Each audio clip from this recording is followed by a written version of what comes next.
গ্রামের পুকুর চুরে দাউ দাউ করে জ্বলছে আগুন। মুহূর্তে ধোঁয়ায় ঢেকে যায় গোটা গ্রাম, ছড়ায় আতঙ্ক। পুকুরে দাউ দাউ করে জ্বলছে আগুন, শুনেছেন এমন আজব কাণ্ড?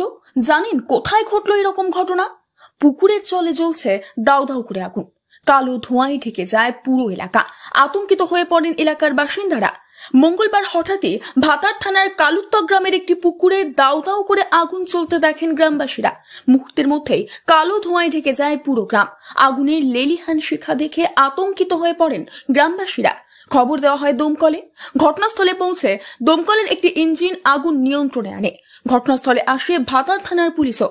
গ্রামবাসী মোহাম্মদ আলাউদ্দিন বলেন, আরে ভয়, আমরা তো খুব আতঙ্কে ছিলাম।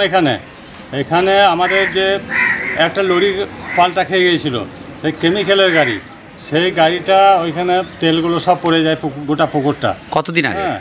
মাস 3-4 হলো। তা যাই হোক, কী কারণে আগুন লেগেছে সেটা তো দেখি নাই, বাড়িতে ছিলাম। তা সে এমন দাও দাও দাও দাও করে জ্বলছে যে গোটা পুকুর এরিয়া, মানে বিশাল ব্যাপার।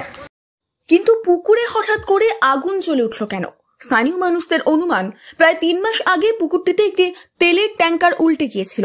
মঙ্গলবার দুপুরে হঠাৎই পুকুরের মধ্যে থাকা পানায় আগুন ধরে যায়। মুহূর্তের মধ্যেই পুরো পুকুরে আগুন ছড়িয়ে পড়ে এবং দাউ দাউ করে জ্বলতে থাকে আগুনের লেলিহান শিখা। ধোঁয়ায় ভরে যায় পুরো এলাকা। আগুন দেখে আতঙ্কিত হয়ে পড়েন গ্রামবাসীরা। তবে আগুন লাগার সঠিক কারণ কি তা বুঝতে পারছে না গ্রামবাসীরাও।